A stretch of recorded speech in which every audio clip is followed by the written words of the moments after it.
Dead by Daylight. I've seen a lot of takes. Some people are like, well, the game is dying. Where other people are like, look at the numbers. It's the best. The numbers are the best they've ever been in the history of the game. How can you say it's dying? But I actually think that both parties are correct, because in a way, Dead by Daylight, it is dying. The game we knew from 2016, right? Like we're seeing the end of Dead by Daylight, the game that we all kind of fell in love with, and it's being like transformed into a new game. It has the same paint, but it's a new game, right? It's Dead by Fortnite. Dead by Daylight is, well, dead, in my opinion, or dying. I think it started at the beginning of this year when Almo, I don't know if he retired or left the company. I think he was kind of the last obstacle. And now that he's gone, the devs can finally pave the way into this new era of what they want to make Dead by Daylight into, which is this like just slop product, make as much money as we can off of it, you know. And keep in mind, and this is important, every other project Behavior has ever tried to work on, Meet Your Maker, Death Garden, whatever other ones there were, they've essentially all failed pathetically. And not just failed normally, like pathetically failed, embarrassingly failed, right? So it's not like they're masterminds of the art. They don't have any idea really what they're doing. They sort of just got lucky with Dead by Daylight, and they were in the right place at the right time, because many of the other ASIMs that have existed not only were just fundamentally better than Dead by Daylight, but just got taken out of the game due to things that were kind of bullshit. But that's not to say that it wasn't the other devs' faults, right? I think it was. Like, Gun, are we kidding? Glue sniffers are the absolute another level that we didn't even know could exist. My point is that Behavior got lucky in a lot of ways. And now that they can kind of do whatever they want with the game we know is dying, and this new game is emerging out of it. The game of just make money, sniff glue, don't think of the consequences. And Behavior, from their perspective, this is really what I think. They're looking at the game and they're going, wow, look at the numbers. Everything we're doing is so phenomenal. We're all so smart. But what I think the devs don't realize, and some people might say, Troy, that's ridiculous, but in reality, those numbers are not coming from their balance changes to the game. Making Survivor piss easy without any effort needed to win your matches, unless you're going against like an S tier killer. Making the killer role just absolutely beyond miserable to play in pursuit of trying to appease some baby that's gonna rage quit the second they hear a tear radius they don't like. It's like they think it's working, like I said, because of the numbers. But the reality is that it's the slop that is carrying the game. It's Five Nights at Freddy's coming to the game, right? It's just the endless garbage content. I mean, this rift we got, easily the worst rift in Dead by Daylight history, easily. But it wasn't like it came out of nowhere. Like the last 3 rifts have been getting progressively more atrocious. I almost didn't buy. I didn't buy the last one, and I almost didn't buy the one before that. So this is the second rift in Dead by Daylight history since it started that I've just said, no, I'm good. That's way too pathetic. And now, for those who don't know, there was a Claudette cosmetic in the rift, a paid cosmetic, right? And it's terrible. It's not even good. But the headpiece isn't unlocked in the rift. Behavior says, sorry, there was a little bit of a hang up. We're not going to be able to get that headpiece out until 2026. Until 2026. For a cosmetic that they're apparently outsourcing. Who else outsourced to glue sniffers? Gun. You will never appease people who quit in the first 2 seconds of a match. You just won't. There's nothing you can do. Right? There's nothing. But the devs think they're cooking because of the numbers. So not only is Dead by Daylight, the game we know from 2016, basically dead, but the game that they're trying to go forward with, Dead by Daylight 2, whatever you want to call it, Dead by Fortnite, I honestly don't think it has legs. Like if there was any competition, I think you give this game like a, if they're lucky, like a 2-year lifespan. If they continue on this trajectory, maybe they change it up. Maybe they realize, hey, this is garbage. Like, it's not gonna work. We've betrayed our entire loyal fan base in pursuit of glue sniffer Fortnite players, and now there's a new cool Fortnite season and they don't want to play Dead by Daylight, so now we have 30 people playing the game. Obviously that could be wrong. Maybe the slop is good enough. Maybe the slop keeps the game afloat forever. Who knows, right? There's not many places where you can have this Super Smash Brothers experience of all these different horror characters. But regardless of whether the game lives or dies going forward, Dead by Daylight 2, Dead by Daylight 1 is on its deathbed right now. And everybody feels it, and that's why there's this weird feeling of like the game is dying while it's also being the most successful it's ever been. Now, the question that comes out of that is, do we quit playing Dead by Daylight, right? Like, do we quit playing Dead by Daylight? A lot of people have. I've seen a lot of people either completely move away from Dead by Daylight now, they don't want to play it anymore, or they're playing it way less. And I'm guilty of playing it way less myself. Now, quitting outright sounds a little bit pathetic to me. Like, I don't, like, it's not, we're not married. This isn't a divorce. Like, if I just don't, if there's something else I want to play, I'll just play something else. And if I want to play Dead by Daylight, guess where I'll be? I'll be playing Dead by Daylight, whether I'm disgusted by the game or not. It doesn't have to be dramatic, but everyone can make their own decision. And if you guys say, you know what, Choi, this game sucks, get out, I don't want to play it anymore, I totally understand. You've seen people quit or move to Survivor? Yeah, some people also moving to Survivor. Because not everyone, S-tier killers just don't appeal. They don't appeal to me. I don't want to play S-tier killers all day. Blight, Nurse. What is Momo on right now? He's on like a 1,500 win streak with Nurse and like a 1,500 win streak with Blight simultaneously. The dude's on like a 3,000 win streak with S-tier killers. That's a fucking single player game, dog. That's not you just being like the best player in the world. Sorry. Like, I don't mean to burst your bubble, but you're playing a fucking single player game. Just like these 4-man Swifts loaded with every advantage in the world are playing Left 4 Dead. They're not playing a PvP game. Actually, that's an insult because Left 4 Dead's a better PvP game. It's more balanced. But they're playing a 4-player co-op game against AI. It's all these, and you know, the devs think they have the right to put MMR in a game that is not whatsoever balanced for the high level. But that's the thing. All these videos coming out about what Dead by Daylight needs to do, balanced talk, 2-hour PowerPoint presentations, no matter how phenomenal they are, pointless. The devs don't give a shit. They're not listening. We need to figure out a new way to speak to the devs if we actually want to change their mind. And the only thing the devs think about is the game on a shelf in a store.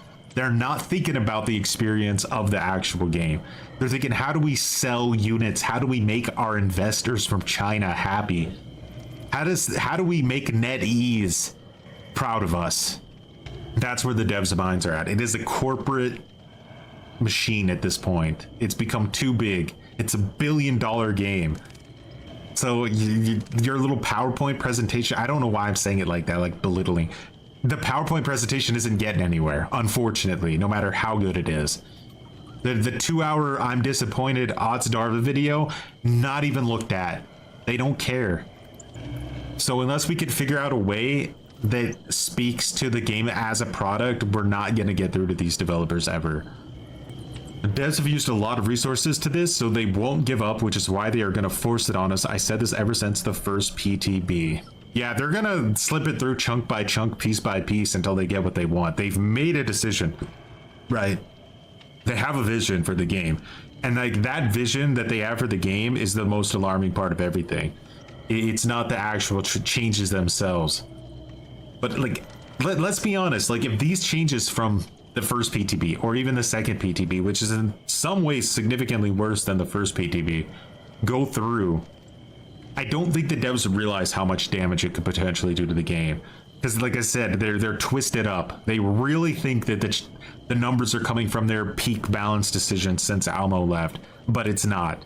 It's coming from the slop content, the Five Nights at Freddy's players, the Fortnite players. That's where they're getting the juice.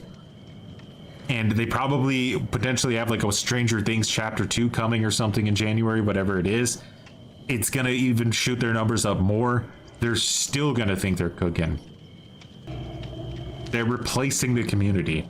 It kind of reminds me of Overwatch, right? Like Overwatch 1 was like this thing, and then Overwatch 2 came, and it never felt like Overwatch again. It felt like a different game. Even though it was the same game, it never felt the same because of the changes they made, especially going from 6v6 down to 5v5. It just never felt the same again. And in a way, you can look at it as like Overwatch died and a new Overwatch came out of it, for better or worse. But yeah, I wonder if it'll be too late for the devs. Like I said, I could be wrong, but let's assume I'm right.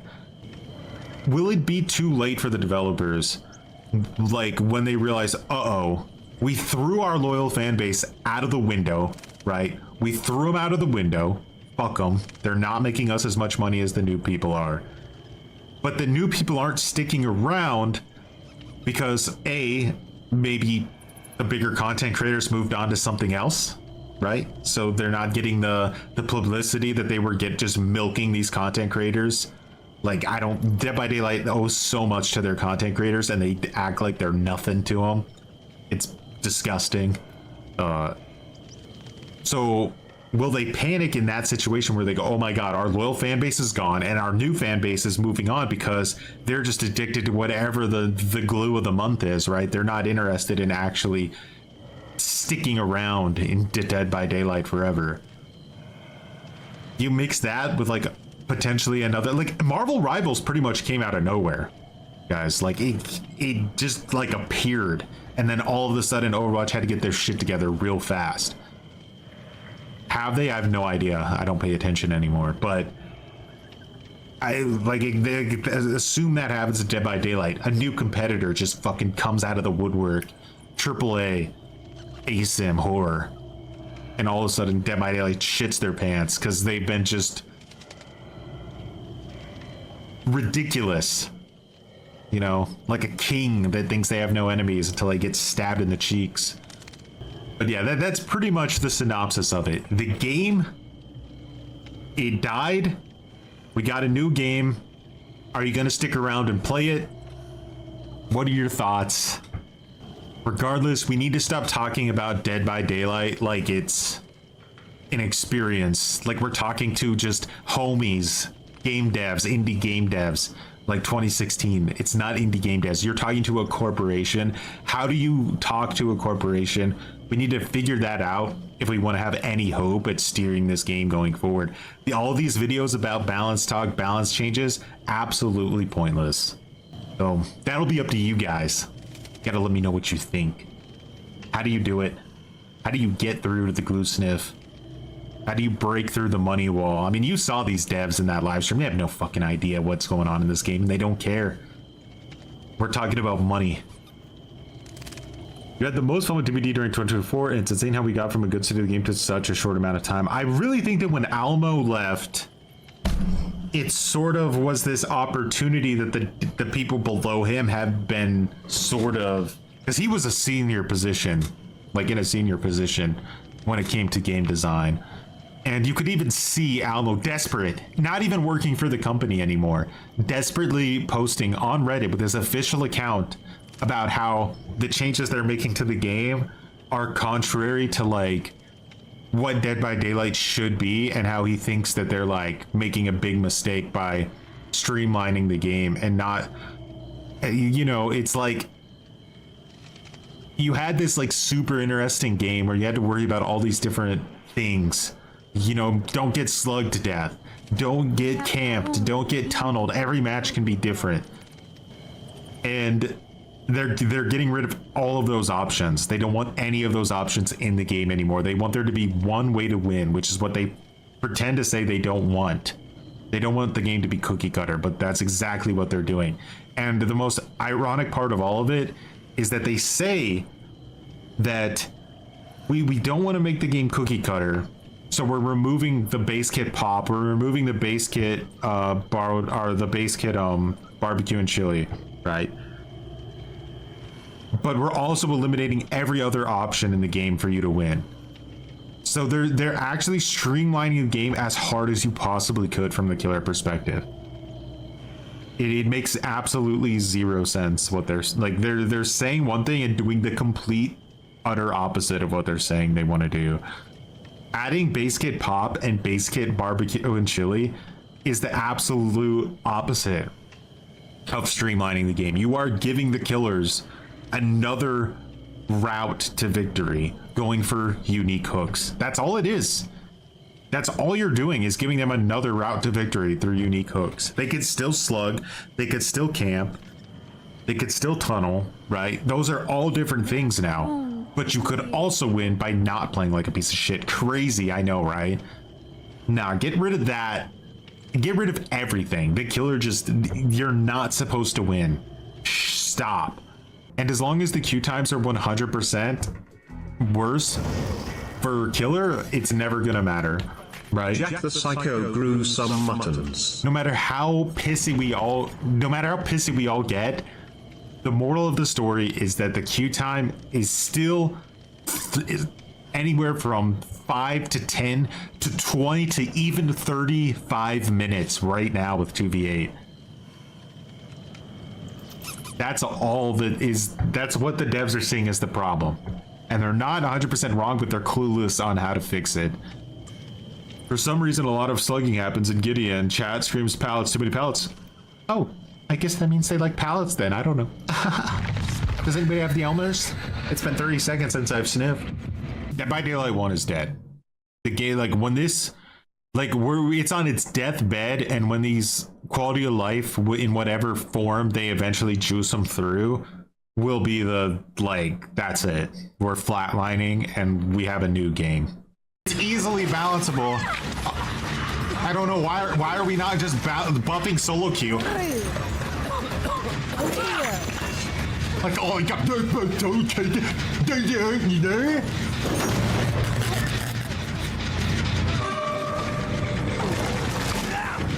this motherfucker's still immune. Get the fuck out of my face. Ah, I got up with this stupid ass perk.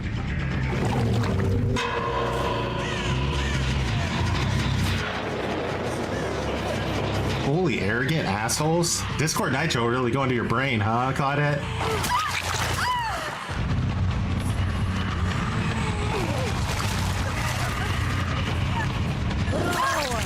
God, it tried to aim dress me so hard right there. It tried so fucking hard to aim dress me.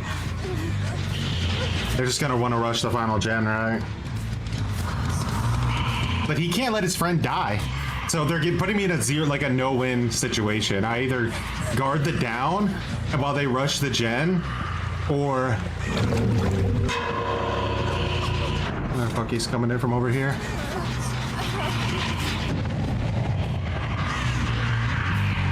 I have no reason not to chase him now.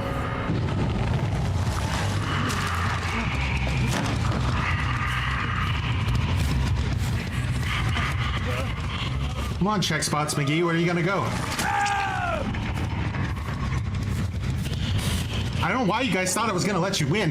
Yeah, DC! Fuck you! Get out of my lobby! You're pathetic! You're nothing! You're fucking piece of shit! You're garbage!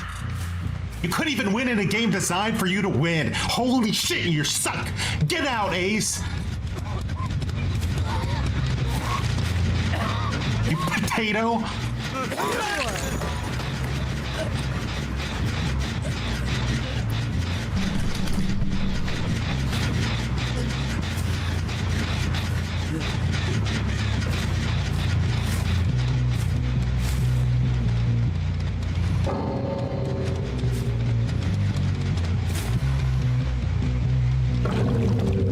This guy has the audacity to I told you, nobody's allowed to win in Dead by Daylight. I was never allowed to win this match, and they were never allowed to win this match. Nobody. We live in a world of participation trophy players. It's over. I would have abandoned. They would have abandoned. We're all just crybaby bitches on this game 24/7. Yeah, get the fuck you.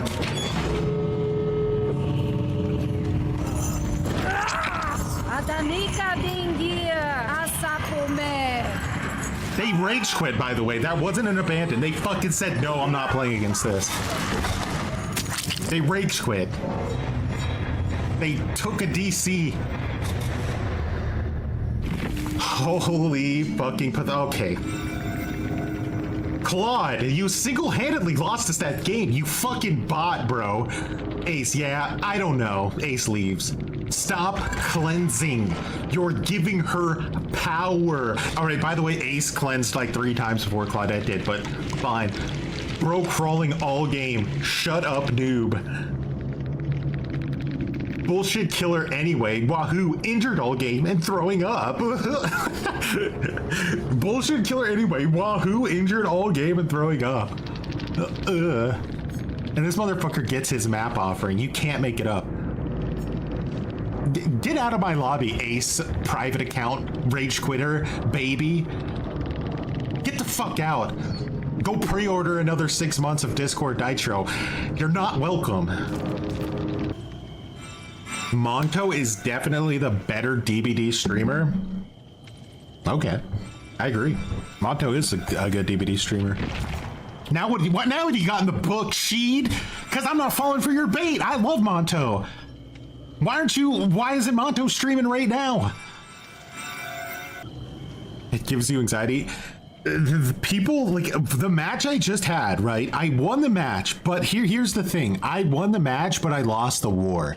Because not only can I not speak anymore, is my voice is literally fucking gone from one match.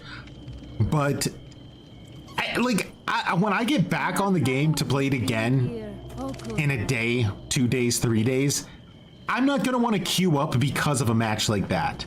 Because it was just so fucking annoying to play, right? We never had a second to breathe that whole match. All we could do was rage. There was nothing else available for us to do but rage the whole match.